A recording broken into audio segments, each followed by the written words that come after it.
KFSR and CMAC present the Central Valley Ledger, a public affairs program featuring stories from all over the Central Valley with Sevag Tateosian, 90.7 KFSR. Welcome to another edition of the Central Valley Ledger. We're recording out of the beautiful downtown Fresno studios of the Community Media Access Collaborative, Fresno and Clovis. And our setup is a little different. If you're a fan of the show, thank you for watching. And today, our setup is a little different. I'm on this side, and as you can see, there is a beautiful owl sitting in front of me. We're going to be talking about wildlife and an organization called Fresno Wildlife Rehabilitation Service. Our guest is Jaime Carlino. Jaime is with this organization, and we have 3 animals here that we're going to tell you a little bit about shortly. But first, let's get to know Jaime. Jaime, welcome to the program. Thanks for having us. So you're a part of this organization. Why are you so involved? I originally became involved in high school, and I had never experienced anything like this. I was just as enamored as you are when I saw an owl up close, and I just stuck with it, and I really like what the organization stands for, and I think we owe it to these animals to give them a second chance. So you know what's interesting? We were talking off air a little bit, and it sounds like you're the perfect volunteer for this organization. So we're lucky to have you. You're going to school out of town, but on your free time, you come and you help the organization. Tell us a little bit about this organization, Fresno Wildlife Rehabilitation Services. Yeah, so we are a nonprofit organization. We service communities all around Fresno and Clovis and even outside. And we have a twofold goal. We rehabilitate injured and orphaned wildlife, and we also educate the public. So just as we have these animals here with you today, we take animals to schools and club meetings, and we host community events like our annual banquet. We just had our baby shower to help raise funds for the incoming rush of animals that we're going to be getting this spring, and really just educating the public about wildlife and their importance in our ecosystems. You know, I want to talk about misconceptions a little bit, because we were talking a little bit off air, but like for a lot of people, this owl sitting so close to me that's staring at me, it's been staring at me for like 10 minutes now, would freak them out, right? Like would scare them. Should we be scared? I mean, a lot of us don't understand about owls and wildlife. Should we be scared? I think it's important to maintain a healthy amount of fear just because you don't want to disturb wildlife. These 2 owls are small. There are much larger owls that I imagine people would be a lot more intimidated by.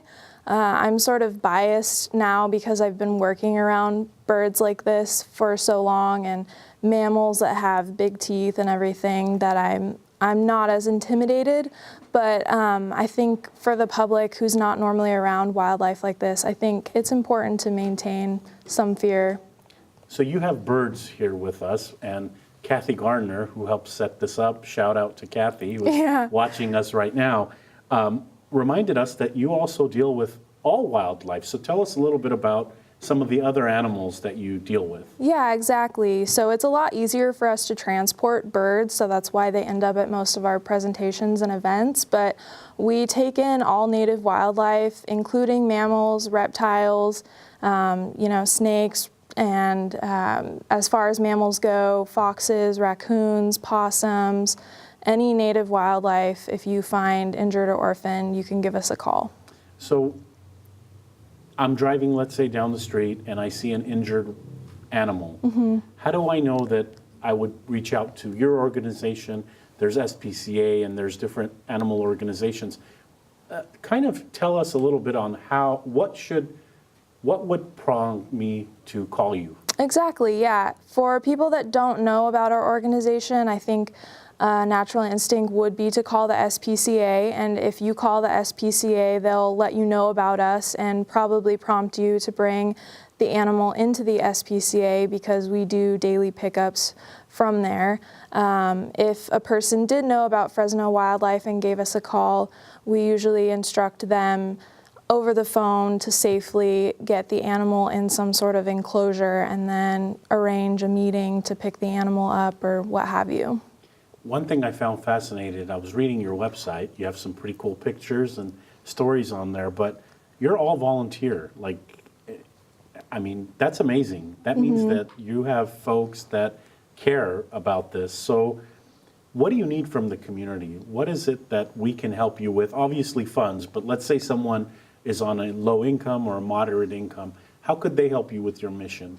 Yeah, that's a great question. Aside from donations towards our nature center or just the ongoing expenses of housing and caring for these animals, volunteers are always needed, specifically volunteers that are at home for a good portion of the time.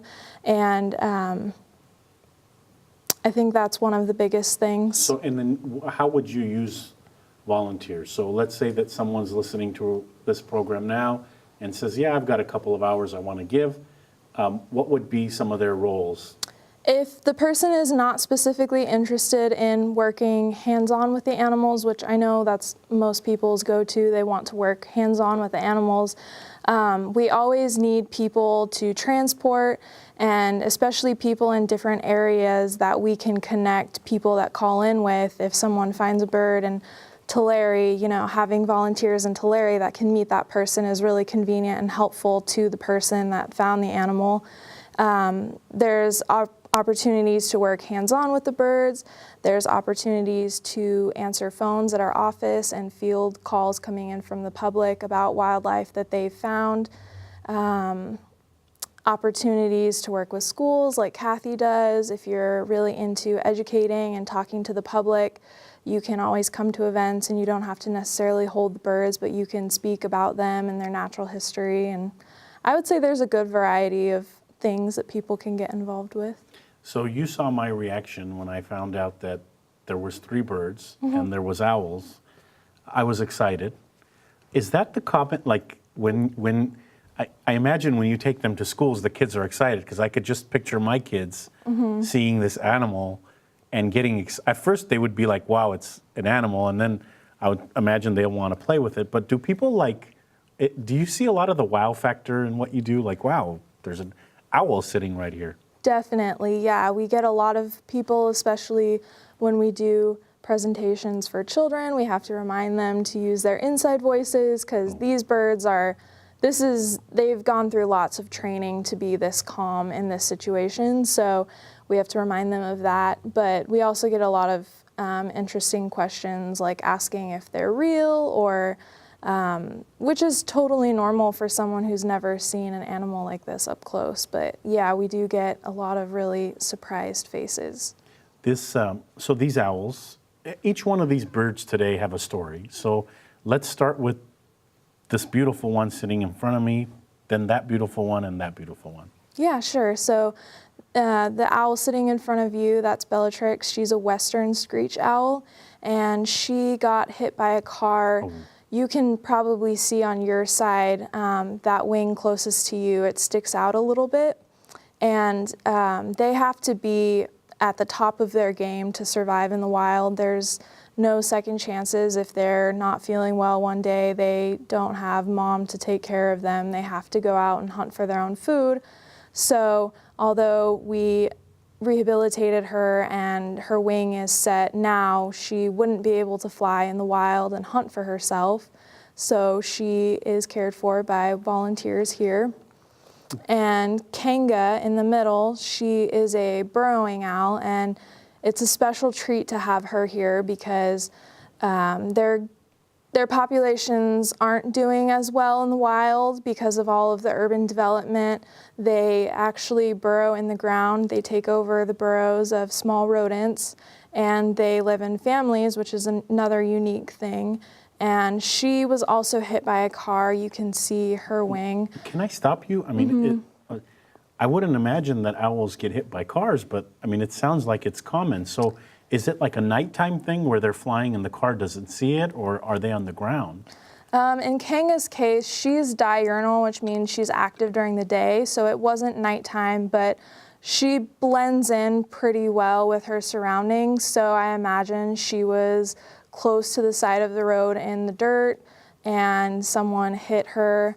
In Bellatrix's situation, it could have been at night, it could have been during the day, but unlike our eyes, we can move our eyes in our sockets. Their eyes are fixed. So if they're fixated on prey and their prey is crossing the road, they're focusing on that and not necessarily the car that's coming towards them. It's remarkable that they're hit by a car and they survived. So that in itself is a wonderful thing. So now so these owls here, will they ever go back to the wildlife, or do you think that they'll stay kind of being cared for by a volunteer? All three of these birds will never go back to the wild, which is really sad, but when you think about how many people they see in a year, we educate anywhere from 15 to 20,000 people. So those people getting exposure and hearing the stories of each one of them, they're learning something every time. So although they'll never go back to the wild, they have a big impact. And then the bird in front of you, you're holding, because I imagine that's the one off air that you said might fly. Yeah, so this is a peregrine falcon, also a really, really special treat to have here. His wings, I don't know if you noticed, compared to the owls, they're very pointed. He is the fastest flyer in a stoop, which is like a downward flight. He can reach over 200 miles per hour. Wow. And he uniquely was owned by a falconer, which is it's like a sport where people have licenses to hunt with birds of prey. And he had a wing injury as well. You can see this feather that's hanging down, and he wasn't able to fly as high and as fast as was necessary. So he came to Fresno Wildlife. You know, at work, I noticed that there are a couple of hawks, and they may not be hawks. You can tell us. So we have these type of birds that are flying around in our communities, correct? So, I mean, what is this area known for falcons and hawks? You probably wouldn't see a bird like this, you know, on your way to work, depending on where you live. But like birds like the western screech owl, Bellatrix over there, they're very common in downtown Fresno. So yeah, you might run into them. This area specifically, I don't think is like a hot spot for birds of prey, but they're common enough. I think if you were to just sit maybe for a little bit and look, you might see some. So tell us a little bit about some of the other animals. So there was some foxes I heard about.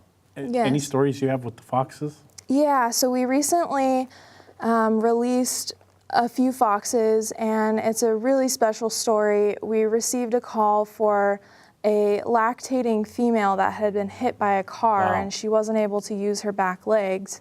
And she was rushed to the vet, and shortly after we got a call for a couple of babies that needed milk and needed to be cared for. So they were immediately rushed to the vet with the lactating female and put with her, and she immediately started nursing and cared for them and served as a surrogate. While she healed, eventually able to use her back legs, and they were all three released together.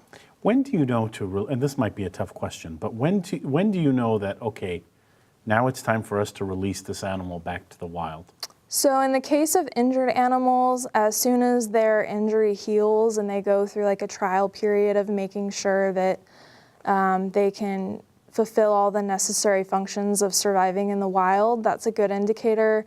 So for her case, being able to walk and run and things like that. For the birds, being able to fly is really important, making sure they can hunt and sustain themselves in the wild. So as soon as they're fully developed in the case of babies, and then in the case of injured animals, as soon as their injuries have healed well enough to perform normal duties. I could imagine some people in the community say, who cares? Owl gets hit, big deal. Let some cat come and eat it. or something like that. Yeah. So what is your take on that? I mean, why should we care? Because, you know, we're busy in life. We all have Yeah. stuff going on. You have school that you go to out of yeah. town. And so, I hit an owl, who cares? The cat will eat it, and the circle of life. But why should we care? That's a good question. It's a really important question. And I would say that we should care because almost all of the reasons that we get the animals in is due to human-caused disturbances. So cars, that's a human disturbance. In the case of the burrowing owl, we're literally paving over their homes, their burrows. So we owe it to them to give them a second chance. These are things that normally without this level of development and everything that they wouldn't have to face. So I think it's important that we realize that it's our doing, so it's our responsibility to act. How many calls do you typically get a year for, now, I mean, the year might be tough, but maybe I'll rephrase the question and ask, what are your most common calls that you're getting?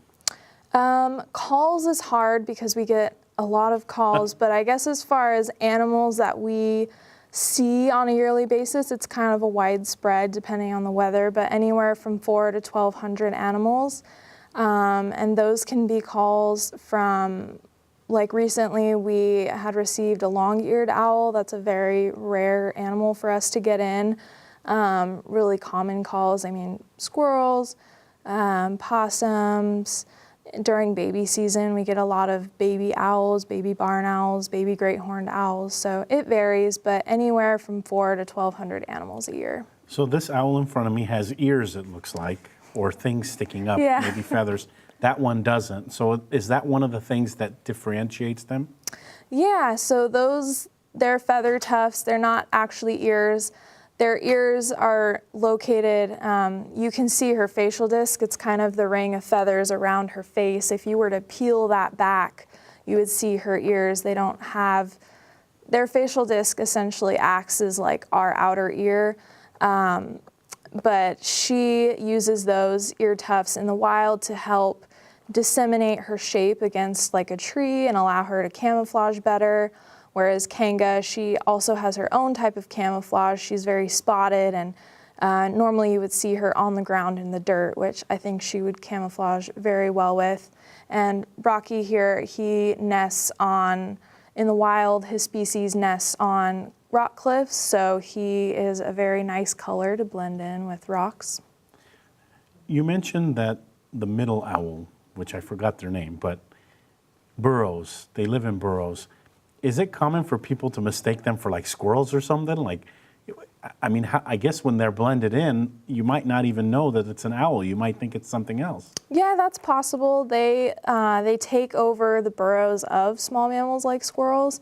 So I guess it's possible, depending on where you are. If you know burrowing owls are around there, it depends, but she does blend in very well. So it is possible.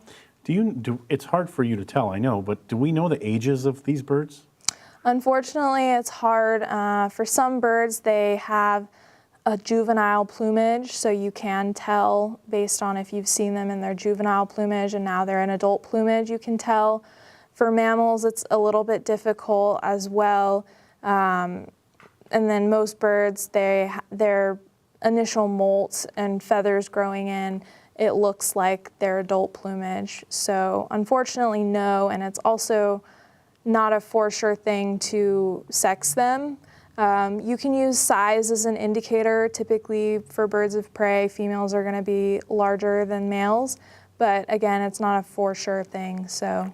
So how do you, explain how you would take care of them. So what would you be feeding them? I mean, where would they be living? Mm-hmm. Explain a little bit about, I mean, you mentioned that they're with volunteers, but you know, that would mean that feeding them and caring for them and stuff like that, the volunteers would do, which is great. What would they eat? It's very difficult to care for birds of prey and mammals that are supposed to be out in the wild. All of them have different varieties. The birds, they are gonna eat other animals, and then even each of them are gonna eat something different. Rocky likes to eat quails. The owls like to eat mice. The mammals can eat a variety of mice, chicks, a variety of foods, but it is very difficult and time-consuming to care for wildlife, and we go through many like government agencies coming and making sure that our enclosures are up to par and that everything is clean and that everyone's looking good. So it's not easy. So I have turtles at home, and so they must like where they are because they keep producing babies. And so any turtle stories or anything that you have? I mean, I found a couple of turtles walking one day, and so I know that people have turtles, but Yeah. any experience with turtles? Not me personally, but we do have a couple volunteers actually, who are very, very passionate about reptiles and amphibians. So they would definitely be the person for that question. That's a huge compliment. He just roused, which is him saying that he's very comfortable in front of you. This is good. Yeah. This is our show falcon here, because he's doing a wonderful job. While this owl in front of me is like sleeping. Sorry, we're a little boring to you, my friend. So you have a fundraiser coming up. Tell us about the fundraiser and what's going to happen there and how people can get tickets. Exactly, yeah, we do. This is the most important event that we have all year. It's our annual fundraising banquet. It helps us secure money for the entire year's worth of feeding and caring for animals, as well as money to go towards our nature center. The event is going to be May 4th from 6 to 10 p.m. May 4th, Yes. 6 to 10 p.m. So what's going to happen at this fundraiser? We have, it's a pretty entertaining evening. There's a wonderful dinner, dessert. We have silent auction, live auction. We have raffles that go on throughout the night. There's a bar. It's really fun. We have all of our educational ambassadors there. So like these birds, they'll be there. Volunteers will be there to talk to you about them. And if you'd like to dress up, you can dress fancy, you can dress casual. It's a family-friendly event, so really everybody is welcome.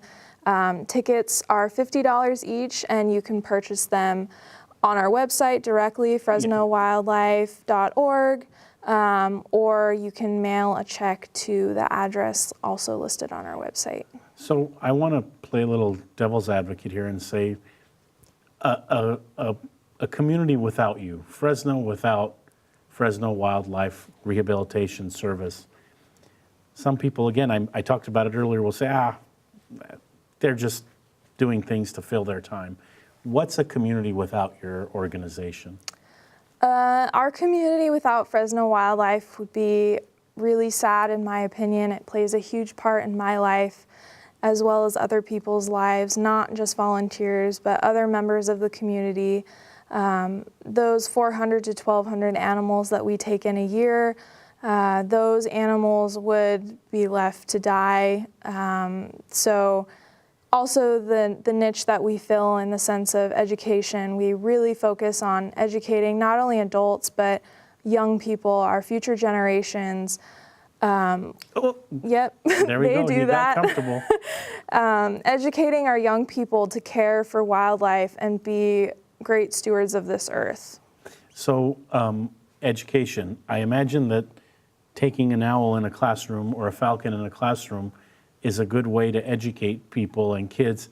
How can people get in touch with you if, let's say, they're teachers or they have nonprofits that they would like you to talk at? Yeah, that's a great question. For any sort of question, you can always email us, fresnowildlife@psnw.com. I think that's right, I'm sorry. psw.com. And if not, you can message us on Facebook, you can message us on Instagram, you can call us and leave a voicemail with our office phone. You can also attend our monthly meetings, which are held on the fourth Wednesday. We skip the summer months and the holiday months, but other than that, we meet every month. We have a few more minutes, and so I want to talk about something I saw on your website, something with $5. What is that about? Yeah, our $5 Fridays, it's just a small encouragement to people. for donating $5 a Friday once a month even. If you'd like to make it every Friday, we would greatly appreciate it. But once a month, and just... That's not much. I'm going to interrupt you for a second. $5 a month, I can go to, I'm not going to name the coffee place, but I can go to a certain coffee place and pay more than that for a drink. That's the point, just to skip the coffee, pack your lunch, do something to save $5 that you would be spending on something else, and donate it to our organization, which tax $5, deductible, I imagine. You're a nonprofit. It depends on, I think, the amount and your tax advisor, but $5, yeah, just skipping something a week. I mean, does that really help? So let's say that I give you $5 a month. Does that really go far for your organization? It does when you consider how much we spend on food to feed them. We purchase food and we feed them. We don't like go out and catch food. So yeah, $5, it really does. I mean, even if it's towards our PG&E bill to keep our office open or keep our phones on. So brag a little bit about your volunteers, because I still love that this is all volunteer organization. Brag a little bit about how wonderful your volunteers are and the roles they're playing for your organization. We have an amazing suite of volunteers that are all really interested in certain unique aspects of the organization. We have young people like myself who manage and administer the social media, and we have another dedicated volunteer who made a coloring book for our organization. We have a volunteer that manages all of the memberships and emails people to remind them if their membership has expired, and we have people to send out monthly email reminders about meetings and everything. So we have volunteers to fill most of the little spaces, but we always need more people. So you bragged about your volunteers. Now I'm going to brag about my volunteers and our volunteers. So this show is produced by volunteers. We're all volunteers because we enjoy this kind of stuff, putting information out to the public from organizations like yours. So volunteers are important, and I think it's great. I think what you're doing is wonderful. So thank you for coming this week. Thank you so much for having us. That's all for this edition of the Central Valley Ledger. You have been watching the Central Valley Ledger on KFSR 90.7 FM and the CMAC channels, Comcast 93 and AT&T 99. Thank you to our volunteer crew that made this production and every production possible. You learned a little bit about some very interesting animals today, and you might find them in your neighborhood. Our guest has been Jaime Carlino with the Fresno Wildlife Rehabilitation Services. Did I get that right? Yeah, you got it. You got it. Thank you again for watching. Tune in next week to a new edition.